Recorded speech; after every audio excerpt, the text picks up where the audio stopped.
Alright, अब देखो, अब यहाँ पर हम और क्या देख रहे हैं, ठीक है। तो हमें एक चीज इसके अंदर अभी समझ में आनी चाहिए कि what do we have in here. So we are dealing with the optical rotation. Next topic is optical rotation, ठीक है। देखो, ऑप्टिकल रोटेशन अगर हमारी टुवर्ड्स राइट होती है इन द एनालाइजर, तो हम उस कंपाउंड को बोलते हैं that compound is dextro rotatory. अब ये क्या होता है मैं बताती हूँ, है ना। That compound is dextro rotatory compound. और एक कंपाउंड हमारे पास लेफ्ट होता है, तो that compound is nothing but what, लेवो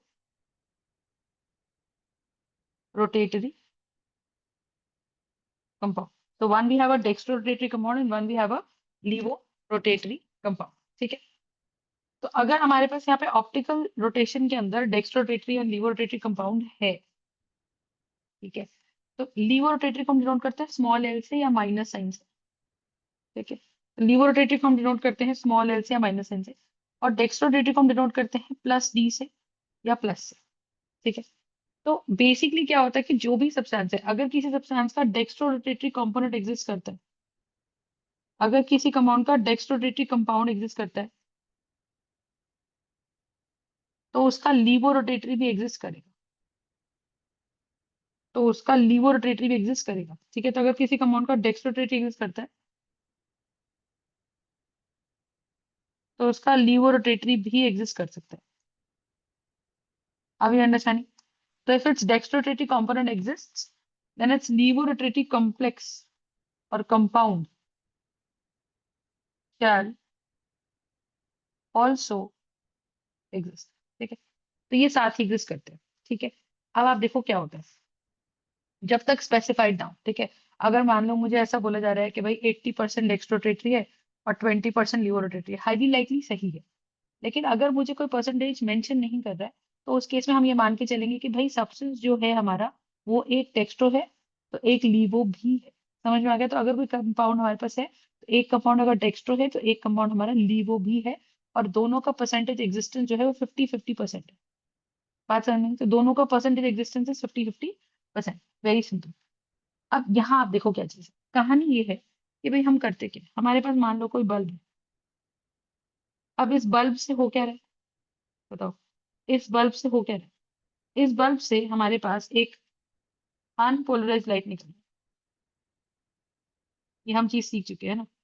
तो बेसिकली हम क्या कर रहे हैं, हमारे पास एक निकोल प्रिज्म होता है, तो इस अनपोलराइज लाइट को एक हमारे पास पूरी पोलारीमीटर ट्यूब होती है, ठीक है, ऐसा। तो it's a polarimeter. once we have this polarimeter tube, this is actually what, it's a jacketed polarimeter tube. It's a jacketed polarimeter tube, got the point? तो अगर ये पोलारिमीटर ट्यूब जैकेटेड है, तो ये हमारे पास क्या है, ये यहाँ पे हमारे पास निकोल प्रिज्म है, ये हमारे पास निकोल प्रिज्म है। और उसके जस्ट सामने हमारे पास यहाँ पर एक अनपोलराइज लाइट जनरेट हो गई, क्योंकि वो निकोल प्रिज्म से पास होकर आई थी। सही बात है। अब वो निकोल प्रिज्म से पास होकर आई थी, तो यहाँ अपने पास क्या है, इसके अंदर एक पोलारीमीटर ट्यूब होती है। तो इसके अंदर एक छोटी सी पोलारीमीटर ट्यूब होती है जिसके अंदर कोई कंपाउंड पड़ा होता है।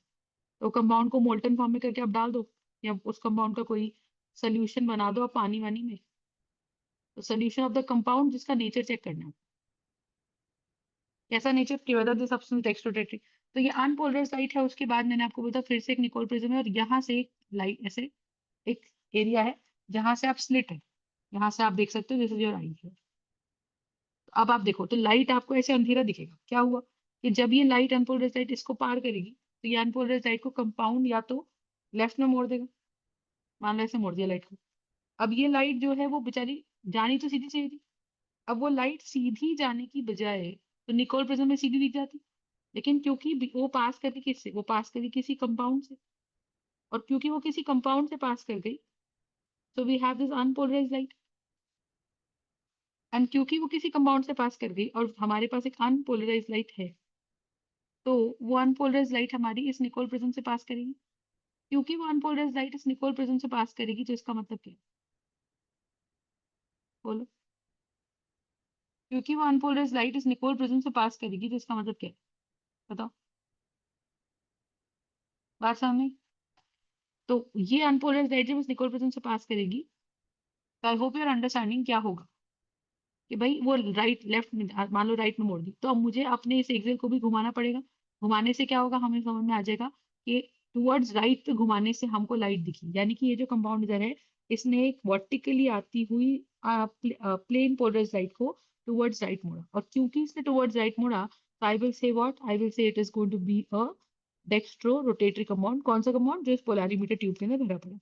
बट ओवरऑल अगर आप पोलैरिमीटर ट्यूब की बात करते हो तो it's a big jacketed polarimeter tube, जो कि हमारा which consists of this big thing, which is Nicol prism, unpolarized light, then the polarimeter tube, and we have this particular slit. Understood my point or not? Just tell me. Are we understanding? तो हमें ये concept अच्छे से समझ में आना चाहिए, ठीक बात है?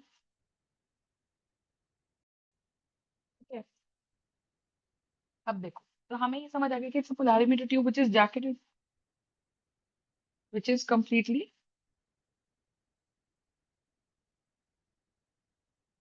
jacketed. Got the point? तो ये चीज है अपने पास, और अब आप देखो ध्यान से, तो हमारे पास यहाँ पे क्या चीज है, देखो हमारे पास यहाँ पे चीज क्या है। तो हम यहाँ पे बोल सकते हैं कि भाई molecule every molecule in the solution, जैसे मान लो कंपाउंड हमने चीनी का बना दिया, शुगर का, तो फॉर्मूला क्या है इसका, C12H22O11। तो बिकॉज हमारे पास C12H22O11 है, तो होगा क्या, बताओ। एवरी मॉलिक्यूल इट कॉन्ट्रीब्यूट्स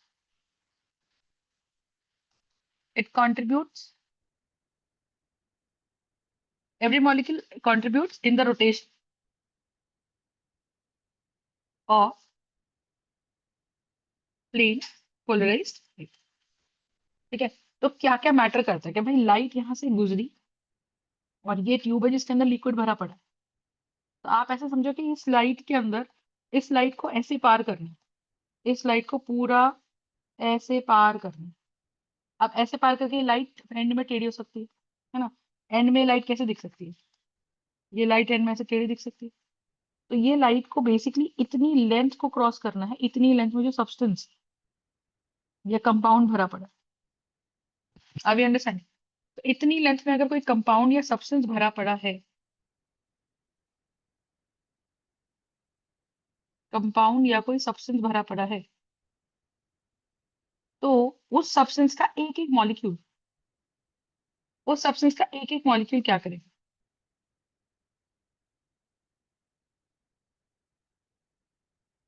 उस सब्सटेंस का एक एक मॉलिक्यूल क्या करेगा, वो लाइट को बेंड करता जाएगा। ठीक है, तो बेसिकली यहाँ पे मैटर करता है कि how many molecules of the substance we have, how many molecules of that substance we have, yes और नो। उस सब्सटेंस के हमारे पास कितने मॉलिक्यूल्स है, क्योंकि जितनी बार लाइट उन मॉलिक्यूल से टकराएगी उतनी बार वो मॉलिक्यूल उस लाइट को बेंड कर देगा, यस और नो। और एज अ रिजल्ट होगा क्या कि जब वो लाइट को बेंड कर देगा, तो हमें पता है कि भाई कितनी लंबी लेंथ है सब्सटेंस की, कितनी लंबी लेंथ है सब्सटेंस की, यस और नो। तो ये चीज अपने पास है। तो हमें यहाँ से क्या समझ आना चाहिए कि every molecule it contributes in the rotation of plane polarised light, and consideration affects the rotation and what length of the tube you use, right. तो यहाँ पे हम एक चीज समझाते हैं कि भाई अगर ये लेंथ मान लो 1 सेंटीमीटर की होती, ठीक है, अगर ये लेंथ मान लो 1 सेंटीमीटर की होती है और इसकी कंसेंट्रेशन 1 मोलर होती, ठीक है, तो कितनी रोटेशन होती। तो हम यहाँ पे बोल रहे हैं कि भाई ये जो लेंथ है ये कितनी भी लेंथ हो सकती थी इनिशियली, तो उसमें थीटा जो आएगा वो थीटा क्या आएगा, that theta is going to be my optical rotation, that is going to be my total optical rotation. तो आपके मन पे है कि आप कितनी बड़ी ऑप्टिकल ट्यूब या कितनी बड़ी पोलैरिमीटर ट्यूब खरीद के लाते हो, बट मैं बोल रही हूँ कि जरूरी नहीं कि हर बार आपके पास एक पोलैरिमीटर ट्यूब हो ही हो, हर बार आपके पास कोई पोलैरिमीटर ट्यूब हो। तो हमें एक कंपाउंड को ये बताना है कि अगर उस कंपाउंड को हम डालने को तो कितनी भी बड़ी पोलैरिमीटर ट्यूब में डाल दें, लेकिन अगर हम उसको 1 सेंटीमीटर की लेंथ में डालते हैं, अगर हम उसको 1 सेंटीमीटर की लेंथ में डालते हैं, यस और नो,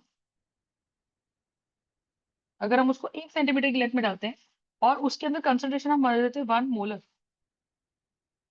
उसके अंदर हम कंसंट्रेशन भर देते हैं 1 मोलर, तो इसका मतलब क्या है, बताओ। तो उसके अंदर जब लाइट इस पूरी को पार करेगी और जितने मॉलिक्यूल्स इस 1 मोलर कंसंट्रेशन में मिलेंगे, तो वो लाइट को कितने एंगल से मोड़ेंगे, उसको हम लोग बोलते हैं स्पेसिफिक रोटेशन, बात समझ में? तो जनरली हम क्या करते हैं, जनरली हम 1 डेसीमीटर की एक ट्यूब बनाते हैं, ठीक है, 1 डेसीमीटर की ट्यूब बनाते हैं, and 1 decimetre is nothing but what, 10 centimetre. तो ये हमारा स्टैंडर्ड होता है पोलारीमीटर ट्यूब का, ठीक है, ये हमारा स्टैंडर्ड होता है इन द पोलारीमीटर ट्यूब। तो अगर हम इसका लिखना चाहे तो हम क्या बोलेंगे कि अगर मेरी लेंथ ऑफ पोलारीमीटर ट्यूब, अगर मेरी length of polarimeter tube L है, अगर मेरी length of polarimeter tube L है, ठीक है, और उसमें कंसंट्रेशन ऑफ कंपाउंड सी है, तो लेंथ ऑफ पोलारीमीटर ट्यूब मेरी अगर एल है और कंसंट्रेशन ऑफ कंपाउंड मेरा सी है, ठीक है, तो हो सकता है कि लाइट को थीटा एंगल से मोड़ा गया हो, यस और नो। तो what does it mean, that यहाँ पे अल्फा यानी कि स्पेसिफिक रोटेशन कितनी होगी, और यहाँ पे एल डेसीमीटर्स है, एल डेसीमीटर्स की मान लो 20 सेंटीमीटर की, मान लो 30 सेंटीमीटर की लेंथ है, तो अगर 30 सेंटीमीटर की लेंथ, तो इसका मतलब क्या है, अगर 30 सेंटीमीटर्स की लेंथ है, तो इसका मतलब वो बेसिकली 3 डेसीमीटर्स की लेंथ है, because 1 decimetre is equals to 10 centimetres. तो थीटा कितना हो जाएगा, alpha will be here theta upon L into C. Unit क्या आ जाएगी अल्फा की, this is going to be, तो सी हमारा मोलैरिटी में moles per litre, theta radians में, तो this is going to be radians per metre per decimetre per moles into moles per litre, decimetre into moles per litre. तो यहाँ से alpha की value आ जाएगी radians into decimetre inverse into mole inverse into litre.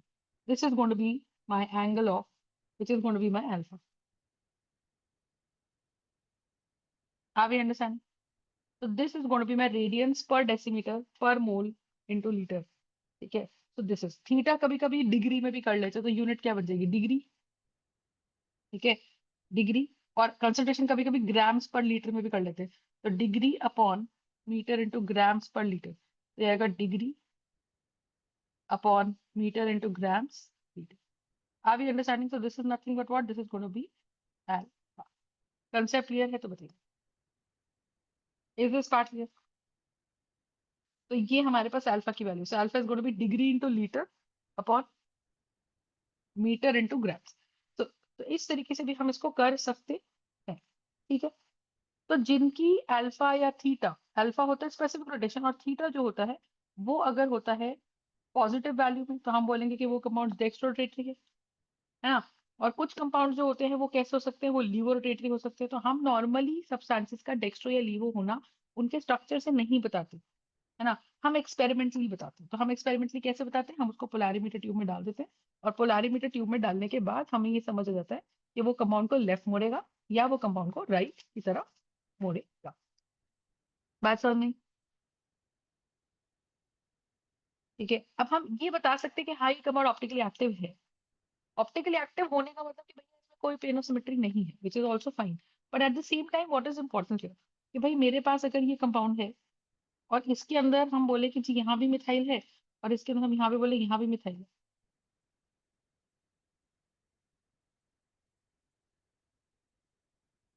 बोलो, तो होगा क्या, तो यहाँ भी मिथाइल है और यहाँ भी मिथाइल है।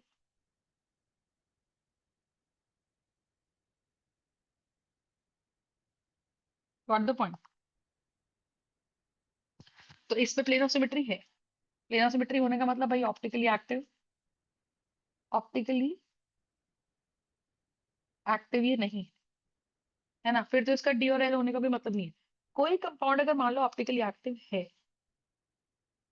तो फिर उसका डेक्स्ट्रो कंपोनेंट भी एग्जिस्ट करेगा और उसका लीवो कंपोनेंट भी एग्जिस्ट करेगा। मतलब अगर मैं बोलती हूँ कि शुगर का कोई मॉलिक्यूल, तो मैंने कहा जी मैंने कोई ऐसा मॉलिक्यूल ले लिया जिसमें मैंने बोला कि भाई I have this particular molecule, I have this particular molecule, और ये मॉलिक्यूल मेरा ऑप्टिकली एक्टिव निकल गया। कैसे निकल गया, मैंने चेक करा और मैंने देखा कि भाई उसमें कोई पीओएस नहीं है, तो मैंने कहा जी कंपाउंड ऑप्टिकली एक्टिव है। अगर वो कंपाउंड ऑप्टिकली एक्टिव है तो हेंस उसके अंदर डेक्स्ट्रो कंपोनेंट, मतलब उसका नेचर में डेक्स्ट्रो रोटेटरी का पार्ट भी एक्सिस्ट करेगा, और उसके अंदर उसका लीवो रोटेटरी पार्ट भी एग्जिस्ट करेगा, उसके अंदर उसका लीवो रोटेटरी पार्ट भी एग्जिस्ट करेगा। बात समझ में आ रही कि नहीं बताइए। So this is the idea we have. So we'll have optically active substances. Got the point? ऐसा,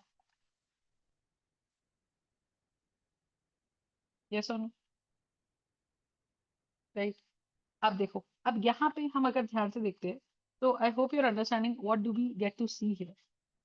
तो हमने बोला कि भाई हमारे पास एक आर एक्स मिक्सचर होता है, या आप बोल दीजिए कि मेरे पास डी एल मिक्सचर होता है, या हम बोल दीजिए कि हमारे पास प्लस माइनस मिक्सचर होता है। कोई भी एक मिक्सचर अपने पास यहाँ है, तो that is nothing but what, that is my racemic mixture. Racemic mixture क्या होता है? Equimolar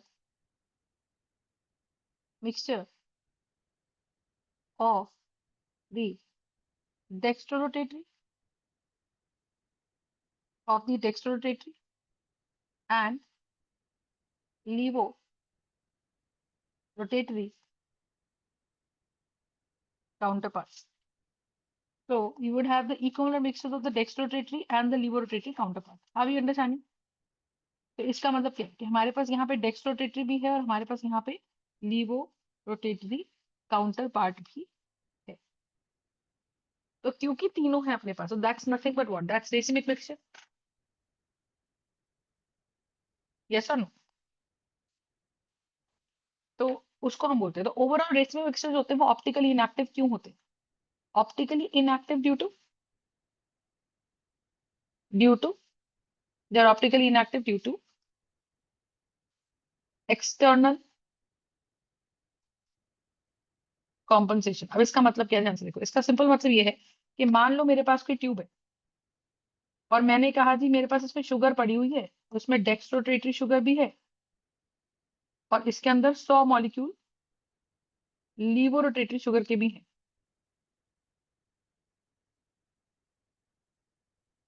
So we will have dextrorotatory sugar also, and we will also have dextrorotatory as well as we will have the levorotatory sugar. Are we understanding? तो मैंने यहाँ से एक light pass करी, अब आप सोचो 100 मॉलिक्यूल शुगर के जो हैं, जो डेक्स्ट्रोरोटेटरी टाइप के हैं, वो लाइट को टुवर्ड्स राइट मोड़ते हैं बाय 30 डिग्री। अब वही लाइट एक मॉलिक्यूल से टकराई, उसने उसको 30 डिग्री लेफ्ट मोड़ा, राइट मोड़ा, 30 डिग्री टुवर्ड्स राइट मोड़ा, बात समझ नहीं?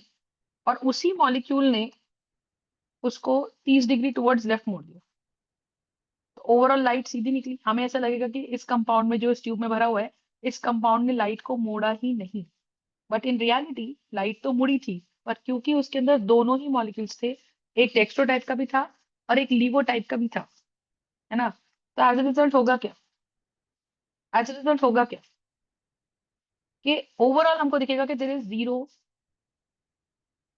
Optical rotation. क्यों ऐसा? क्योंकि जितने मॉलिक्यूल्स डेक्स्ट्रो के थे उतने ही मॉलिक्यूल्स लीवो के भी थे।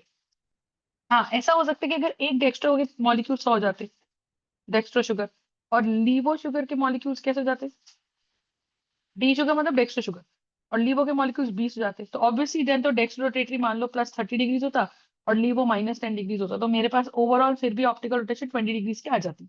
लेकिन क्योंकि कंपाउंड ही दोनों अपने पास कैसे हैं, 100 मॉलिक्यूल डेक्स्ट्रो के और 100 मॉलिक्यूल लीवो के, ओवरऑल हम यहाँ से क्या बात करेंगे कि क्योंकि we have 100 molecules of dextro and because we have 100 molecules of levo, तो there there is some optical rotation zero आ जाएगी, एंड हेंस हम बोलते हैं कि एक्सटर्नली एक कंपाउंड दूसरे कंपाउंड की रोटेशन को कॉम्पनसेट कर देता। So that's what we have a racemic mixture and that is an optic, that is an equimolar equal moles है। अगर एक मोल डेक्स्ट्रो कंपोनेंट है, एक मोल हमारा लीवो कंपोनेंट भी होगा। अगर 2 मोल डेक्स्ट्रो कंपोनेंट है तो हमारे पास 2 मोल लीवो कंपोनेंट भी होगा। So that's how it is going to be. Right, अब इसके बाद बहुत सारे कुछ क्वेश्चंस बनते हैं, तो then we will study about those questions in the next class.